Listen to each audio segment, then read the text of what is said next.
நன்மைக்கே நன்றி நன்றி நன்றி, எல்லாம் நன்மைக்கே நன்றி, நடந்ததெல்லாம் நன்மைக்கே நன்மைக்கே, நன்றி சொல்லி மகிழ்வேன் இன்றைக்கே, நடப்பதெல்லாம் நன்மைக்கே நன்மைக்கே, நன்றி சொல்லி மகிழ்வேன்.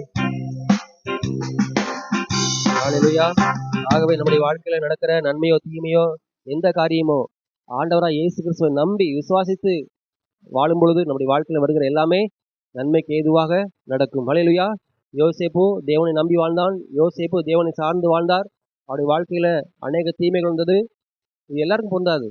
ஆண்டவராய் இயேசு கிறிஸ்துவை விசுவாசித்து அவர் வார்த்தைக்கு கீழ்ப்படிந்து வாழ்கிறவர்களுக்கு மாத்திரமே பொருந்தும். ஆகவே இயேசுவை விசுவாசிக்காம நீங்க வாழ்ந்துட்டு உங்க இஷ்டத்துக்கு முடிவு பண்ணிட்டு எல்லா நன்மைக்கு அப்படின்னா கிடையாது. என் இஷ்டத்துக்கு நான் குடிப்பேன், என் இஷ்டத்துக்கு நான் என்ன பண்ணுவேன், துன்மார்க்கமாக வாழ்வேன், அப்போ இந்த வியாதி வந்துச்சு, இந்த கஷ்டம் வந்துச்சு, நன்மைக்கு அப்படின்னா சொல்ல முடியாது. அந்த கஷ்டத்து மத்தியில் நீங்கள் இயேசு விசுவாசிங்கன்னா, அந்த கஷ்டத்தில் நீங்கள் இயேசுவை நம்பினீங்கன்னா உங்கள் வாழ்க்கையில் நன்மையான காரியமாக இருக்கும் இல்லையா. இயேசு கிறிஸ்து ஒருவர் யாருன்னு தெரியல, அவர் பேர் குஷ்டரோகம் உள்ளவரா? ஆமாம், பிறவி குஷ்ட குருடர். பிறவி குருடர். அவர் பார்வை இல்லாமல் இருப்பார். இயேசுவை கேட்பாங்க, இயேசுவே இந்த வியாதி பாவத்தினால் வந்ததா, இவனுடைய பெற்றோர் செஞ்ச பாவமா, இவன் செஞ்ச பாவமா? அப்போ இயேசுன்னு சொல்லுவார், இவன் செஞ்ச பாவம் அல்ல, இவனுடைய பெற்றோர் செஞ்ச பாவத்தினாலும் அல்ல. அப்போ பெற்றோர் பாவம் செய்யலான்னா பாவம் செஞ்சாங்க, எல்லாருக்கும் பாவம் இருக்குது. இயேசு கிறிஸ்துவ விசுவாசிக்காத எல்லாருக்குள்ளேயும் பாவம் இருக்குது, அது உண்மைதான். ஆனால் அந்த பாவத்தினால இந்த வியாதி கிடையாது. அப்போ இந்த வியாதி எதனால வந்துச்சு? தேவனுடைய ஞாபகம், தேவனுடைய மகிமை வெளிப்படும்படியாக அந்த வியாதிக்கு வந்தது. இந்த இந்த பிறவி குருட்டுத்தன்மை வந்தது. அப்போ ஆண்டவர் தீமையானவரா? அப்போ ஆண்டவர் அந்த மனுஷனுக்கு ஒரு பார்வை இல்லாதபடிக்கு படைத்தாரே தீமையானவரா என்று சொன்னால் இல்லை. அந்த மனுஷன் மூலமாக ஆண்டவரா இயேசு கிறிஸ்து மேசியா என்பதை, ரட்சகர் என்பதை அநேகர் அறிந்து கொள்ள முடியாத ஒரு பெரிய பாக்கியம் இருக்குது இல்லையா. இன்றைக்கு நமக்கும் அப்படிப்பட்ட பெரிய ஒரு குறைகள் இல்லை. ஒருவேளை சின்ன சின்ன குறைகள் இருக்கலாம். ஆனால் இந்த குறைகள் மத்தியிலும் இயேசுவே தேவன், இயேசுவே ஆண்டவர், இயேசுவே ஜீவனுள்ளவர் என்பதை நாம் இந்த பாத்திரத்தின் மூலமாக நம்ம இயேசுவை வெளிப்படுத்துறோம் இல்லையா. இது தேவ நாம மகிமைக்காகவே நம்ம என்ன பண்ணுறோம், செயல்படுறோம். ஆகவே இதன் மூலமாக தேவனுக்கு மகிமை, நமக்கு பாக்கியம். ஹல்லேலூயா. ஆகவே அப்படிப்பட்ட ஒரு கண்ணோட்டத்தோடு நாம் புரிந்து கொள்ள வேண்டும். ஆண்டவர் நன்மையானவர், அவர் தீமை செய்கிற தேவன் அல்ல. நம்முடைய வாழ்க்கையில் வருகிற எல்லா விதமான தீமைகளையும் நன்மையாய் மாற்ற அவர் போதுமானவர் என்று சொல்லி யோசேப்பு சொல்றது போல, நீங்கள் எனக்கு தீமை செய்ய நினைத்தீர்கள், ஆனால் தேவனோ அவர் எப்பொழுதும் செய்து வருகிறபடியே அவர் தீமைகளை நன்மையாக முடிய பண்ணினார். எதுக்காக? வெகு ஜனங்களை. அந்த நன்மையான காரியம் எப்படி இருந்துச்சு? வெகு ஜனங்களை, அன்றைக்கு பட்டினியினால அழிந்து போக போற அநேக மக்களை காப்பாற்ற முடியாத ஒரு நன்மையான காரியமாய் அவர் முடிய பண்ணினார். இன்றைக்கு நம்முடைய வாழ்க்கையில ஒரு தீமையான காரியமாக தோணலாம், ஆனால் நம்மை கொண்டு தேவன் அநேகரை என்ன பண்ண போறாரு? காப்பாற்ற முடியாத நன்மையான காரியமாய் முடிய பண்ண போகிறார். அதுக்கு தேவன் வல்லவராக இருக்கிறார். ஹல்லேலூயா.